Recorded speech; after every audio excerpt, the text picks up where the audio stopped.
boa noite a todos. Sem sombra de dúvida, um privilégio poder estar junto com vocês nesse culto virtual, e a cada vez que eu venho fazer uma mensagem, olhando aqui para uma câmera, sem ter aqui uma noção bem clara de quem é que está aí do outro lado, porque a gente, quando fala através de um culto virtual, e ele está sendo transmitido como está, eu sei aqueles que estão aqui comigo no Zoom, mas quem são aqueles que estão conosco no YouTube, que estão assistindo de forma, ou que estão assistindo ao vivo, e aqueles que assistirão depois, a gente não sabe. Mas independente de quem seja você, quero que você se sinta abençoado nesse momento. Eu vou compartilhar com vocês uma tela, uma apresentação que eu preparei aqui para essa mensagem dessa noite, só para poder ajudar a gente aqui a ter um apoio na hora de podermos compreender um pouco melhor a mensagem da palavra de Deus, tá bem? Eu quero hoje, coloquei o tema dessa mensagem como procurando pelo tesouro. E eu quero começar mencionando a vocês uma história que eu achei muito curiosa, a história desse indivíduo, o Horace Tabor. Esse indivíduo, ele participou na região do Colorado, daquilo que é chamado de a corrida pelo ouro, e ele conseguiu uma mina de ouro, que foi uma das que mais produziram na região do Colorado. E realmente ele se tornou muito, mas muito rico.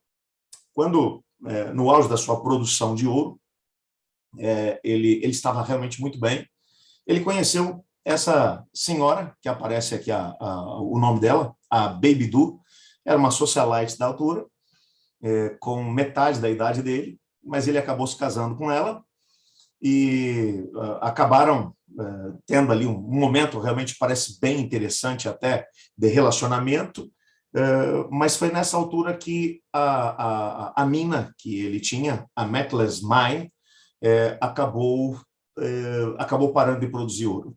Ele, naquela altura, tinha estabelecido um estilo de vida muito pomposo, não teve sabedoria para poder lidar com isso e começou a perder cada vez mais e de forma mais intensa os seus recursos. O fato é que, em pouco tempo, estou falando aí de algo em torno de 10 anos, ele havia perdido absolutamente tudo aquilo que ele tinha conseguido, mas nunca desistiu de tentar encontrar ouro. Teve que entregar a bela casa onde ele morava, passou a morar num depósito ao lado da mina, quando ele adoeceu e acabou falecendo. Antes dele morrer, no seu leito de morte, ele disse para Baby Doe: tenha fé na Metles Mine, e ela vai devolver tudo aquilo que perdemos. Foram as últimas palavras que ele disse. Baby Doe ainda acreditou nessa história e continuou ainda durante algum tempo usando a influência que ela tinha como socialite para conseguir mais alguns empréstimos. O fato é que ela também acabou se endividando completamente e a história vai mencionar que a mina, a Metles Mine, acabou sendo fechada e foi um verdadeiro fracasso. Não devolveu absolutamente nada do que eles tinham. Baby Doe, finalmente, completamente na miséria, acabou também adoecendo e morrendo na completa miséria. Quando você olha para essa história, realmente algumas coisas passam na nossa cabeça. Por que coisas como essas acabam acontecendo? Mas quando você olha para a Bíblia, você percebe que existe um tesouro que é maior do que qualquer outro tesouro. Existe uma mina que jamais acaba. Uma fonte de riquezas que produz cada vez mais e mais. É claro que eu estou falando aqui sobre Jesus Cristo, que é o nosso maior tesouro. É o maior tesouro de todos os tempos. E a riqueza da sua graça, ela nunca termina. Mesmo que você consiga ser a pior pessoa de todos os tempos, que você cometa os piores pecados em todos os momentos, sempre haverá graça à disposição de Deus para cada um de nós. E quando nós paramos para poder pensar na graça de Cristo, a pergunta que eu faço é: quanto é que vale essa graça? Quanto é que vale a graça de Cristo Jesus? Quanto vale ter a experiência da salvação e da vida eterna e a certeza de que o Senhor Deus, Ele cuida de cada um de nós? Quanto vale a sua graça? Para essa pergunta, com certeza, nós não vamos encontrar uma resposta. Mas quando olhamos para o Novo Testamento, para os ensinamentos de Cristo Jesus, a gente acaba descobrindo que Jesus ele usou 3 parábolas ensinando-nos como encontrar esse tesouro tão precioso, o tesouro da sua graça, o tesouro de podermos nos relacionar com ele, o tesouro da salvação, da vida eterna. E o que é que nós devemos fazer quando nós temos um encontro especial com essa graça, com esse tesouro maravilhoso? Quando nós olhamos para o texto, nós percebemos que a primeira parábola que Jesus apresentou é a parábola de um homem que estava trabalhando no campo, estava arando a terra e de repente ele vai encontrar o maior tesouro de todos os tempos. Eu queria que você me acompanhasse aí na leitura de Mateus capítulo 13, verso 44. É uma parábola muito simples e muito objetiva, aonde Jesus vai dizer assim: o reino dos céus é como um tesouro escondido num campo, que certo homem acha e esconde de novo. Fica tão feliz que vende tudo que tem e depois volta e compra o campo. Para a gente, numa sociedade moderna ou pós-moderna, esse texto parece que não faz tanto sentido, não tem tanto significado. Mas você precisa entender como é que funcionavam as coisas no tempo de Jesus. O fato é que, como os bancos eram muito incertos naquela altura, uma pessoa, quando tinha determinada riqueza, ao invés de levar para o banco, normalmente ela fazia o quê? Colocava dentro de um recipiente e enterrava dentro da sua propriedade.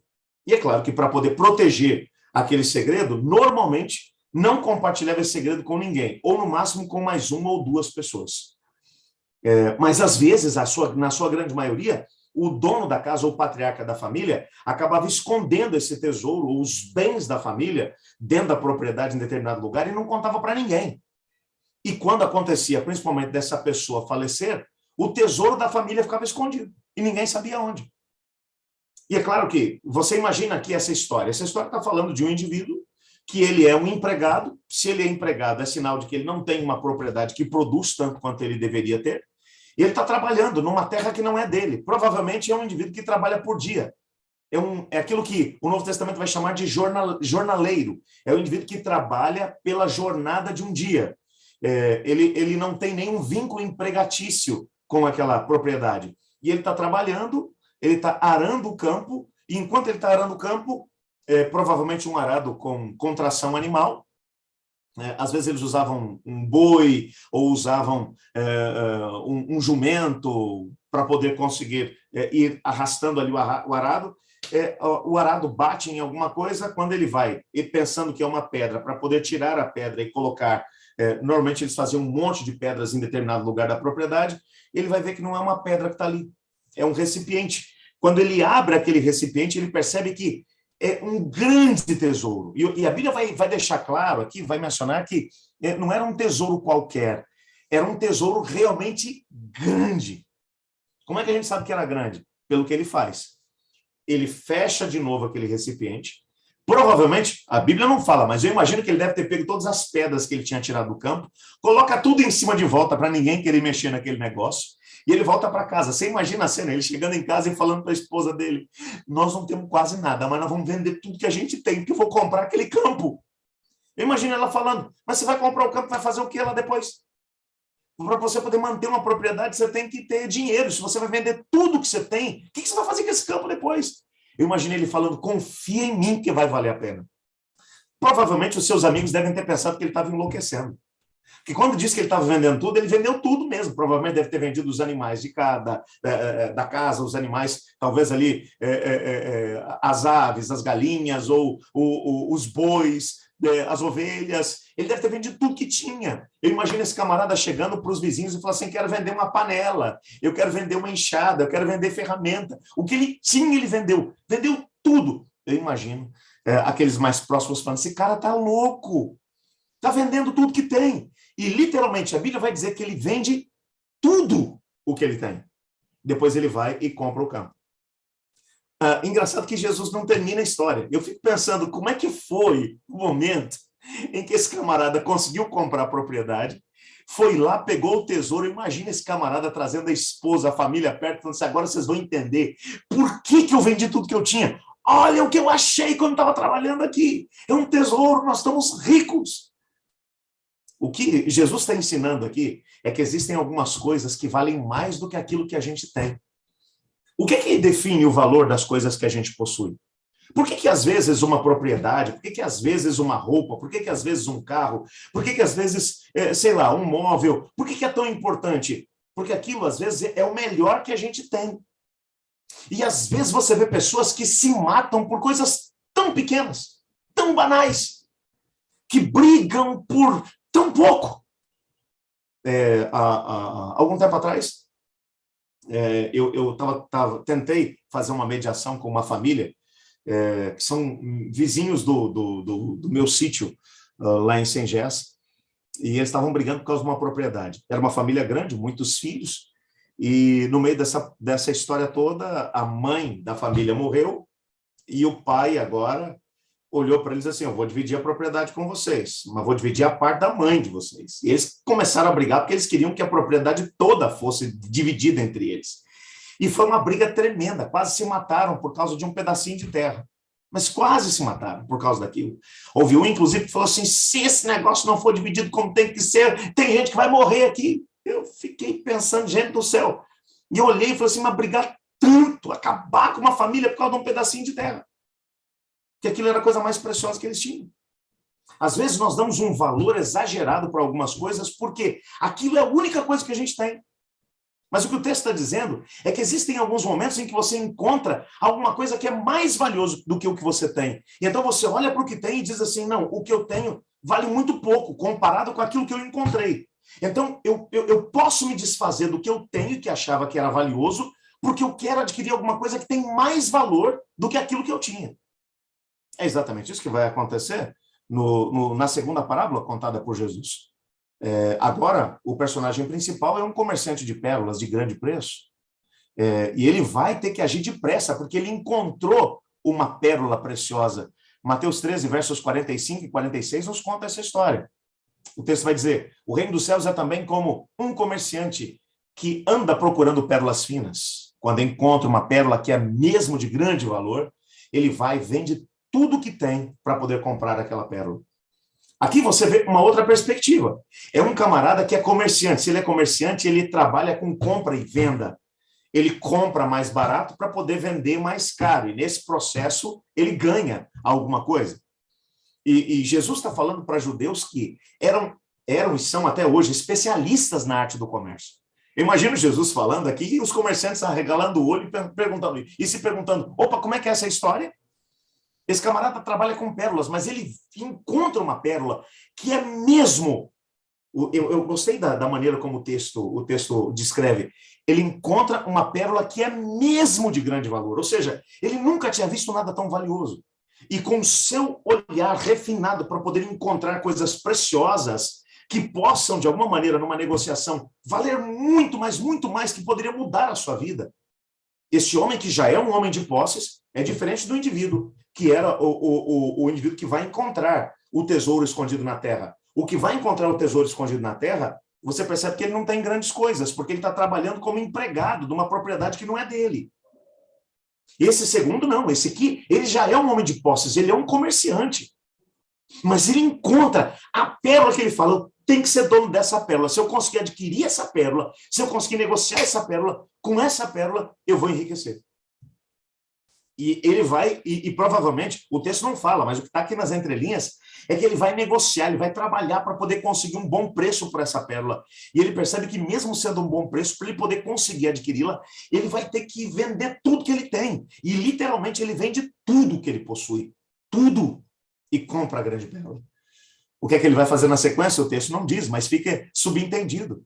Com aquela pérola, ele consegue mudar a sua vida. Há uma mudança. Nas duas parábolas que nós encontramos, nós percebemos uma mudança no quadro dessas pessoas, porque eles tinham coisas que eles consideravam de valor, mas quando eles encontram o tesouro, no primeiro caso, um tesouro escondido na terra, no segundo caso, uma pérola de grande preço, o que é que ele vai fazer? Ele vai perceber que o que ele tem não vale nada comparado com o que ele achou. Então ele abre mão de bom grado de tudo que ele tem para poder adquirir aquilo que vale muito mais. Isso tem que fazer com que a gente pare para poder pensar sobre o que realmente tem valor na vida. A gente, para poder entender essas duas primeiras parábolas, a gente precisa entender o que é que realmente tem valor. O tesouro e a pérola de grande preço são símbolos da salvação, que apesar de nos ser oferecida de graça, quando encontramos com ela, às vezes nós somos chamados a dar algo por ela. Eu vou reformular a frase, tá bem? Às vezes, quando nos encontramos com a salvação, nós somos chamados a abrir mão de algo por ela. Por quê? Bom, todos nós temos coisas na nossa vida que têm grande valor. Nesses anos todos de ministério, e principalmente nos anos em que eu trabalhei com o evangelismo de forma direta, nos momentos em que uma pessoa está para poder tomar uma decisão lá de Cristo Jesus, às vezes ela chega e diz assim, pastor, mas eu gosto tanto de... E aí fala de alguma coisa que é muito importante.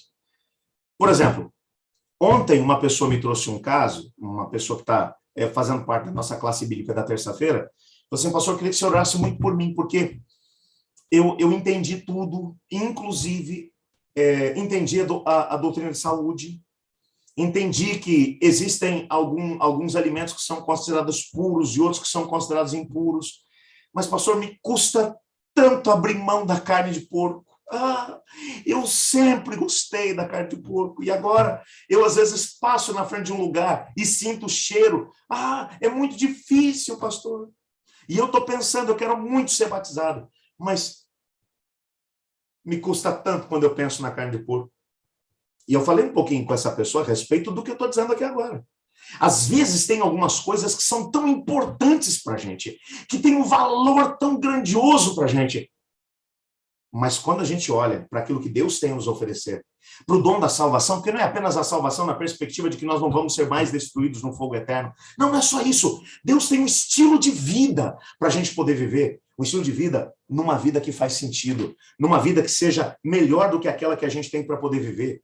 Uma vida que faz sentido, uma vida onde o casamento fica melhor, onde o lidar com os filhos fica mais fácil, uma vida onde você tem forças para poder enfrentar todo tipo de dificuldade e provação. E a pergunta que a gente sempre tem que se fazer é, o que vale mais? O que é tão importante para a gente? Por que às vezes nós temos dificuldade de poder estabelecer uma relação mais profunda com Deus e entrar num nível diferente de relacionamento com Ele? Porque a gente fala para Deus assim, Senhor, o Senhor pode mexer em tudo na minha vida, mas tem uma coisinha aqui no meu coração, um espaçozinho que esse eu não quero que o Senhor mexa. Eu posso mudar tudo, mas isso aqui ainda não. E às vezes a gente acalenta a nossa própria mente dizendo, um dia, antes de Jesus voltar, eu vou pensar em mudar isso tudo. Por quê? Porque tem coisas para a gente que às vezes são muito caras. São coisas para a gente que às vezes têm um valor que nós supervalorizamos essas coisas e deixamos de perceber que o que tem mais valor do que tudo, em todos os momentos, é o que Deus tem para nós. Aliás, quando a gente para poder pensar exatamente nisso, a gente vai chegar, sem sombra de dúvida, no apóstolo Paulo. Porque Paulo, ele ensinou sobre o que realmente tem valor na vida. Ele mencionou que nada nesse mundo, por mais valioso que seja, pode ser comparado ao precioso tesouro que Deus nos deu. É tanto que ele vai escrever um texto que é fantástico. Eu confesso que é um dos textos que mais mexe com o meu coração, que é Filipenses capítulo 3, versos 8 e 9, onde ele vai dizer assim, mas considero tudo uma completa perda, comparado com aquilo que tem muito mais valor, isso é, conhecer completamente a Cristo Jesus, o meu Senhor. Eu joguei tudo fora como se fosse lixo, a fim de poder ganhar a Cristo e estar unido com Ele. E sabe, quando você olha para Paulo, você percebe que ele abriu mão de muita coisa mesmo. Paulo provavelmente era um indivíduo com uma condição financeira invejável, de uma família que fazia parte da aristocracia, até porque, como nós sabemos disso, o seu pai já havia conseguido o direito de ser cidadão romano, o que passou para o restante da família como herança. Paulo vai dizer que ele já recebeu como herança, ele já nasceu numa realidade como cidadão romano. Somente pessoas que fizessem parte da aristocracia poderiam ter esse direito. Paulo é de uma família onde o seu pai havia o enviado para Jerusalém, quando ele tinha 12 anos, para que ele pudesse estudar na escola de maior renome daquela altura, a escola de Gamaliel. Paulo, ele tinha a oportunidade, ainda jovem, se destacou tanto nos estudos, que ele teve o privilégio de fazer parte do Sinédrio, a maior expressão da lei em Israel. Seria o equivalente ao nosso Senado, hoje. E Paulo, quando ele tem aquele encontro com Cristo Jesus na estrada de Damasco, ele vai dizer, olha, eu joguei tudo fora como se fosse lixo. Quando eu entendi que em Cristo eu tinha algo que tinha muito mais valor. O que tinha valor para ele antes disso? O que tinha valor para ele antes disso era o poder, a fama, o prestígio. Tudo isso tinha muito valor. Mas quando ele percebe o que Deus tem para ele, ele diz: o resto é tudo lixo. Por isso, ele abre mão de tudo. E ele vai para algumas cidades para poder fazer a obra de Deus, e em algumas delas ele não tinha nem como se manter. E ele volta a uma habilidade manual que ele possuía, que era fabricante de tendas, para poder sobreviver. O que significa que ele já provavelmente tinha gasto absolutamente toda a riqueza que ele tinha pregando o evangelho de Jesus. Quando ele vai morrer, no final da sua história, ele já está envelhecido pelos anos de trabalho, pelo sofrimento que teve, e ele está completamente pobre. Quando ele vai falar para Timóteo trazer para ele algumas coisas, alguns bens que ele possuía, ele vai dizer: Timóteo, me traz uma velha capa, porque está ficando frio, o inverno está chegando, me traz a minha capa. E me traga o meu tesouro, que são os meus livros, especialmente os pergaminhos. Ele está falando da Bíblia Sagrada. O que sobrou para ele de grande valor era o conteúdo da palavra de Deus. Por isso ele vai dizer: eu considero tudo uma completa perda, comparado com aquilo que tem muito mais valor, isso é, conhecer completamente Cristo Jesus, o meu Salvador. Como é que você descobre aquilo que realmente é valioso para você? É aquilo no qual você investe suas forças, suas energias, seus talentos, o seu tempo. E o pior de tudo é que a gente vai olhando para o estilo de vida que o inimigo colocou diante de nós. É um estilo de vida onde nós gastamos o nosso tempo quase todo tentando acumular tesouros para nós mesmos, trabalhando o tempo todo para poder pagar a dívida, para poder adquirir mais e mais e mais e mais e mais e mais. E às vezes a gente, para poder acalmar a própria consciência, a gente fala assim: eu queria tanto estabelecer uma relação profunda com Deus, mas eu não tenho tempo. Uma coisa que eu tenho descoberto é que o tempo só falta quando a gente considera uma coisa não tão preciosa. Eu tenho reparado, por exemplo, que alguns indivíduos perdem, às vezes, o seu casamento, perdem o seu cônjuge, maridos perdem a sua esposa, esposas perdem o seu marido, quando começam a estabelecer outras prioridades, começam a achar que outras coisas são muito mais importantes, começam a dedicar tempo para essas coisas e deixam de lado a pessoa amada. E quando perdem, dizem: eu tinha me esquecido de como meu cônjuge era tão importante. Mas tem que perder primeiro para depois poder lembrar o grau de importância que a pessoa tem. Então, a grande pergunta que a gente tem que tentar fazer hoje para a gente é: o que realmente tem importância? Paulo chegou à conclusão de que nada nesse mundo é tão importante. Até as coisas mais preciosas, ele vai dizer: joguei tudo fora, como se fosse lixo, para poder ganhar a Cristo e estar unido com ele. Isso é uma coisa que tem que fazer a gente parar para poder pensar. Porque diante de Cristo Jesus, tudo perde o valor. Quando nós encontramos Jesus e entendemos o plano que ele tem para cada um de nós, tudo o que sempre foi valioso perde o seu valor. Tudo se torna secundário. Tudo acaba perdendo um brilho, mesmo o ouro mais precioso desse planeta. Quando você entende que tudo aquilo que a gente tem é passageiro. A única coisa que é estável na nossa vida é Cristo Jesus, bem como o seu plano, a sua vontade. É por isso que às vezes o Senhor Jesus vai dizer para a gente: não deixe que o acúmulo de riquezas seja a prioridade da vida de vocês. Porque aqui nesse mundo a traça e a ferrugem podem corroer, mas acumulem sim tesouros para vocês, sabe aonde? No reino do céu. E eu acho interessante que mesmo nós, quando vamos pregar a respeito da palavra de Deus, daquilo que realmente tem valor, às vezes nós falamos do quê? Das ruas de ouro da Nova Jerusalém. Nós falamos também, não só das ruas de ouro, nós falamos das mansões que nós teremos na nova terra. Nós falamos do rio da vida, falamos da árvore da vida, das harpas que teremos a oportunidade de poder tocar, dos anjos que estarão conosco. Que coisa linda que vai ser a terra renovada. Tudo isso é importante. Mas quando olhamos para a Bíblia, nós percebemos que o que realmente dá valor, empresta valor a tudo isso, é a presença de Deus junto conosco. É por isso que João, quando ele vai descrever aquilo que a nova terra vai trazer para cada um de nós, João, ele vai mencionar que ele descobriu que o que tinha mais valor em todo o tempo dentro da Nova Jerusalém, apesar dele ter gasto um tempo considerável olhando para os muros da cidade. Eu me mato de dar risada olhando para Apocalipse 21 e 22, porque João gasta um tempão falando do muro, gente. Muro! Ele vai falar: o muro tem fundamento e tem umas pedras. Eu quase imagino o anjo falando: ô João, isso é muro. Imagina o que tem lá dentro. Ele fala: não, é que o muro é bonito demais da conta, deixa eu continuar olhando para o muro. E ele vai olhando para o muro e descrevendo o muro. Gente, se você vai ver uma propriedade, você não vai ficar olhando para o muro. Você quer ver o que tem do outro lado do muro. Porque o muro é sem graça. Mas na Nova Jerusalém, até o muro é maravilhoso. E depois que ele olha tudo, ele vai dizer, tá, mas a coisa que tem mais valor, sabe o que é? É que o tabernáculo de Deus está conosco.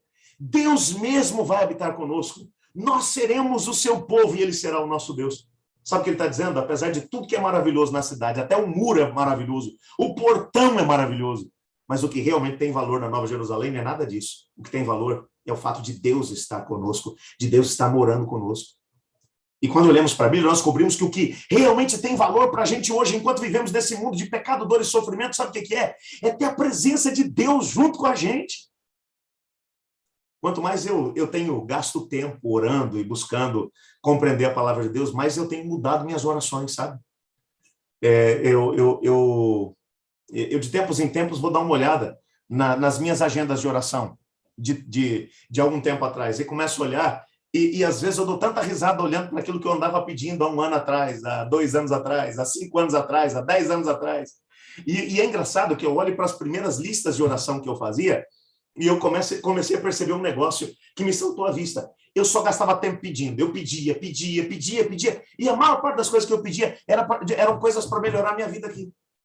E comecei a olhar para a evolução que foi acontecendo dentro das minhas agendas de oração.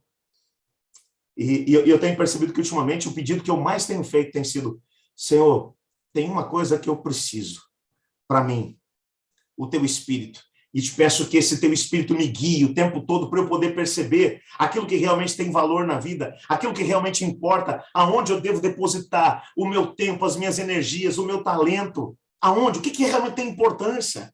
Me ajuda a entender isso. Daí vou orar por alguém que me pediu para eu poder orar. Ao invés de colocar só os pedidos de Senhor, abençoa a vida financeira daquela pessoa que está com dívida, abençoa o filho que está meio perdido, abençoa essa situação e aquela outra. Eu tenho orado assim: Senhor, manda teu Espírito Santo lá, por favor. Porque se o teu Espírito estiver lá, essa pessoa vai ter o discernimento do que realmente é importante na vida e vai conseguir, de repente, entender que para poder resolver esses problemas que está vivendo com os filhos vão ter que ter um valor diferente daquele que eles têm dado. Talvez esse marido que está com um problema com a esposa, ele precisa do teu Espírito lá, porque se o teu Espírito estiver vivendo nele, ele vai cair em si, vai perceber o valor que a esposa realmente tem e vai tratá-la como alguém digno junto com ela. Eu tenho percebido que a coisa mais preciosa que a gente precisa é, na verdade, ter o Espírito Santo junto conosco, porque quando o Espírito Santo está com a gente, ele nos ajuda a reajustar a nossa noção de valor. Eu poderia te falar muito mais sobre isso, mas eu queria aproveitar para poder falar para você um pouquinho sobre a terceira parábola contada por Jesus Cristo. É uma parábola que parece que, num primeiro momento, não tem nada a ver com as outras duas. Está tudo no mesmo capítulo 13 de Mateus. A primeira parábola vai falar sobre um homem que acha um tesouro no campo. É um indivíduo que é pobre. Então, ele acha um tesouro, mas ele vai vender tudo aquilo que é importante para ele, porque o mais importante é o tesouro no campo. Depois ele fala de um indivíduo que é rico. Ele é um comerciante, mas ele encontra uma pérola que é mais preciosa do que tudo que ele tem. Então ele vende tudo que tem porque a pérola é mais preciosa do que tudo que ele tem. Essas pessoas, elas conseguiram reajustar aquilo que realmente tinha importância na vida delas. Mas essa terceira parábola parece que não tem nada a ver com as duas primeiras. Quer ver? Leia comigo o que a parábola vai dizer. O reino dos céus é ainda como uma rede que é jogada no lago. Ela apanha peixes de todos os tipos.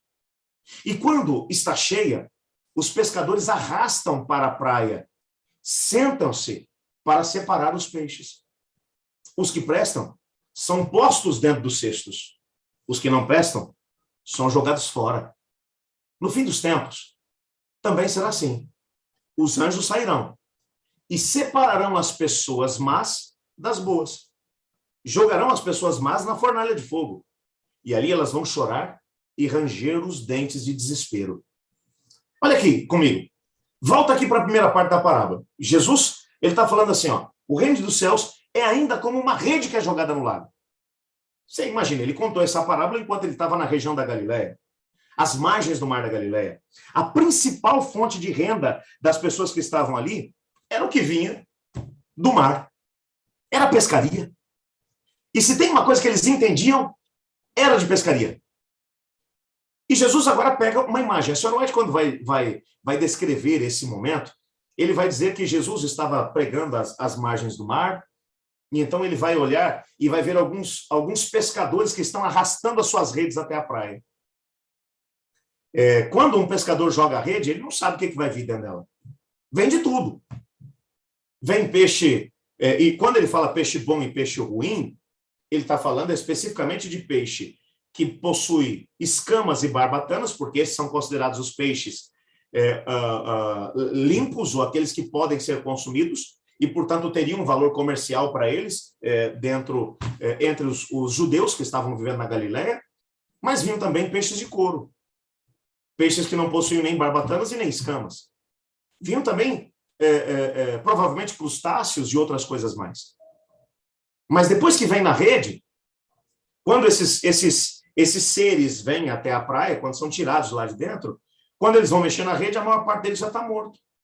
Então não presta para mais nada, a não ser ou para ser utilizado como alimento. Então, nesse caso, se forem peixes considerados limpos, eles vão para dentro do cesto e depois do cesto vão para o mercado de peixes. Ou se são peixes considerados impuros, ou frutos do mar, ou crustáceos, ou, enfim, alguns seres que não são considerados limpos e, portanto, não podem ser consumidos, eles agora já não podem mais voltar para o mar porque já estão mortos. Então, o que eles faziam? Eles, geralmente, quando chegavam na beira da praia, eles colocavam, haviam algumas pedras que eles colocavam na areia, e já tinha lenha que eles deixavam por ali, eles acendiam fogo, e depois pegavam aqueles seres que não prestavam para mais nada, porque já estavam mortos, tinham sido retirados da água, mas agora não podiam ser vendidos e nem consumidos, eles então jogavam no fogo para que eles pudessem ser queimados. E agora, Jesus vai falar o seguinte, olha, isso é o que vai acontecer quando o Filho do Homem voltar. Os anjos de Deus são como os pescadores. Eles vão chegar e vão abrir as redes. E aqui tem uma coisa que é impressionante, que é muito interessante, porque nós, às vezes, queremos abrir as redes agora, né? A gente quer abrir a rede daquilo que o Senhor Deus ele joga a sua rede, e dentro dela vem todo tipo de peixe. Quem está na igreja é o pessoal que foi trazido pela rede. Quem se entregou a Cristo Jesus é o pessoal que está na rede.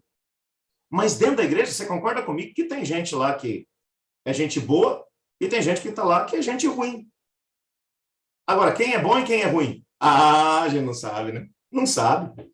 E Jesus, até quando contou a parábola do trigo e do joio, ele falou assim, deixa os dois crescerem juntos até a colheita. Ninguém mexe nisso antes da colheita, porque na colheita eu vou separar o joio do trigo, não são vocês. Por quê? Porque o joio pode virar trigo e o trigo pode virar joio, até o momento do retorno de Cristo Jesus. O que é interessante é que a rede só é aberta quando ela é trazida até a praia. Não se esqueça que nós não chegamos na praia ainda. Nós ainda estamos na viagem. Nós estamos num processo de pescaria ainda. A gente ainda está dentro do barco. A pescaria só termina quando a porta da graça se fecha e Cristo Jesus retorna. Aí ele vai pegar as redes e vai dizer para os anjos, abram as redes e vamos separar bons de ruins. Agora, quem são os bons e os ruins? Bom, na perspectiva do que Jesus está falando, são os puros e os impuros. Por quê? Você só tem duas classificações de animais que podem ser consumidos ou os que não podem ser consumidos. São os considerados puros e os impuros. Quais são os puros? Na perspectiva de Levíticos capítulo 11, dos quadrúpedes, são aqueles que têm o casco fendido e remoem. Pronto. Das aves, não pode ser ave de rapina. Não pode ser. Nem carniceira. Não tem como. E entre os peixes, os seres aquáticos, só aqueles que possuem barbatanas e escamas. Esses são os considerados puros. O restante não pode ser consumido. É chamado de impuro. Agora, quando essa imagem vai ser trazida para aqueles que vêm na rede, quem são os puros? Aqueles que foram purificados por Cristo Jesus, que foram lavados no sangue dele. Pegando agora a imagem das duas parábolas anteriores, a parábola do tesouro escondido e a parábola da pérola de grande preço, são aqueles que entenderam que realmente tinha valor, que olharam para o que Cristo tinha a oferecer para eles e entenderam que tudo o mais, o que sempre teve grande valor na vida deles, deveria ser colocado de lado. porque o que realmente tem valor é o que Deus tem para eles. Eu confesso a vocês que minha esposa e eu oramos todos os dias pedindo a Deus para que nos ajude a poder estabelecer os valores corretos na nossa vida, na nossa casa. Para que nem casa, nem carro, nem roupa, nem móvel possa ser a coisa mais importante. E eu acho interessante, esses dias eu estava parando para poder pensar, que todas as vezes que a gente conseguiu deixar nossa casa bem arrumadinha, com o carro do jeito que a gente queria e tal, porque a gente tem que lutar muito para poder conseguir alcançar isso, Deus vai lá e fala assim, ó, agora vocês vão para outro lugar e vai ter que deixar tudo isso para trás. Então a gente acabou estabelecendo um estilo de vida onde a gente não tem apego por nada desse mundo. Tem nada aqui que vale a pena para a gente. A gente sempre diz, o que é importante tem que caber em 2 malas. Porque se Deus mandar a gente embora para outro país e tiver que ficar tudo para trás, naquelas 2 malas tem que caber aquilo que vale a pena. E sabe o que eu descobri que são as coisas que valem a pena, que você nunca deixa para trás, no nosso caso aqui em casa, são as fotos, e agora eu falei para ela, agora ficou mais fácil, a gente pode até diminuir de mala, porque as fotos agora a gente não precisa mais guardar em papel, então agora dá para poder digitalizar tudo e dentro do celular a gente leva tudo isso embora. O que é importante é aquilo que a gente vive com as pessoas, é aquilo que a gente vive com Deus. Mas sabe, o nosso mundo hoje em dia tem vivido uma inversão de valores. E por isso tem muita gente que pode ser considerada impura. Impura por quê? Porque o sangue de Cristo não está sobre ela. E se o sangue de Cristo não estiver sobre nós, irmãos, nós estamos completamente perdidos. Somos imundos. Somos como impuro. Por isso, quando Cristo voltar, ele vai dizer, a rede vai ser aberta. E quando a rede for aberta, existem bons peixes. Peixes puros. Que ele vai pegar daquela rede e vai colocar no seu cesto. Existem impuros que serão jogados no fogo, serão destruídos. Até lá, o peixe impuro ainda pode virar puro.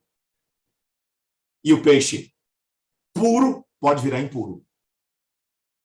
Mas a grande pergunta que eu quero fazer para você, para terminar minhas considerações nessa noite, é: o que realmente tem valor para você? Você tem gasto o seu tempo orando, pedindo a Deus, mais pelo quê? Aquilo que está no teu coração vai brotar na tua boca. Não adianta, não tem o que fazer. Aquilo que for mais importante para você vai ser evidenciado. Não tem como. E quando você olha para Cristo Jesus, você vai reparar que Cristo Jesus, ele fazia coisas realmente extraordinárias. Eu queria terminar contando para você aqui, compartilhando com você, uma história. Já que eu comecei com uma história a respeito da época da Corrida do Ouro, eu queria terminar com uma história também da época da Corrida do Ouro. 2 irmãos, lá pelos idos de 1849, eles migraram da Alemanha para a Califórnia. Eles tinham perdido os pais, eram sozinhos nesse mundo. Então, o mais velho falou assim, olha, nossa família nos ensinou a plantar repolhos. A gente trouxe algum dinheiro para cá, mas ao invés de ficarmos os 2 nos desgastando, trabalhando no campo, vamos fazer o seguinte, a gente vai usar esses recursos que a gente tem para comprar um campo, eu vou trabalhar para poder plantar as sementes de repolho que eu trouxe com a gente lá da nossa terra, e eu vou fazer chucrute, que é o que eu sei fazer. Tem muito alemão por aqui. O chucrute, para quem não sabe, é uma comida alemã que é feita à base de repolho, mas é repolho fermentado. É uma iguaria para os alemães. E como haviam muitos alemães na região da Califórnia, eles vão plantar repolho e vão fazer chucrute.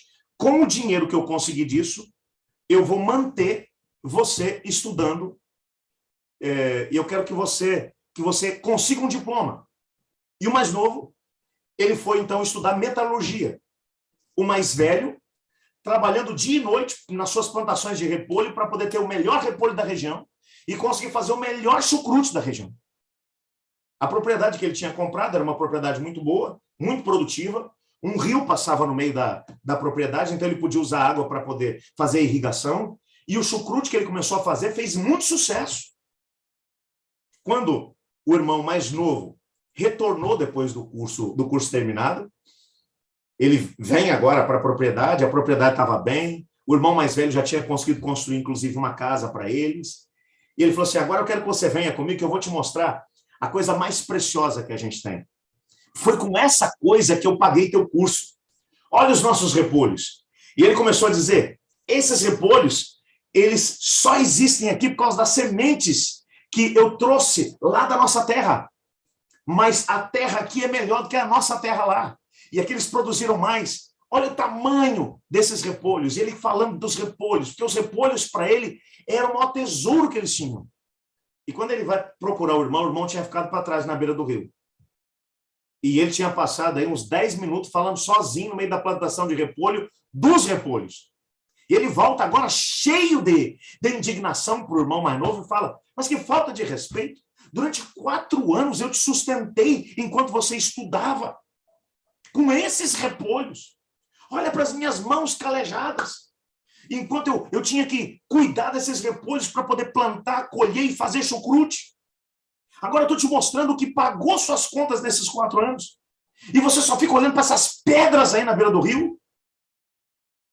O irmão mais novo olhou para ele e falou assim, perdão, irmão, mas é que eu preciso mostrar um negócio para você. Os repolhos são maravilhosos, mas tem um troço aqui que vale muito mais do que repolho. E ele começou a mexer na beira do rio.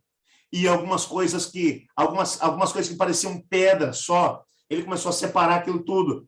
E falou, isso aqui é ouro. Você plantou repolho em cima de uma mina de ouro. Você nem precisava estar com a tua mão calejada de trabalhar com repolho, de fazer chucrute. Porque essa terra tem muito ouro. Para te encurtar a história.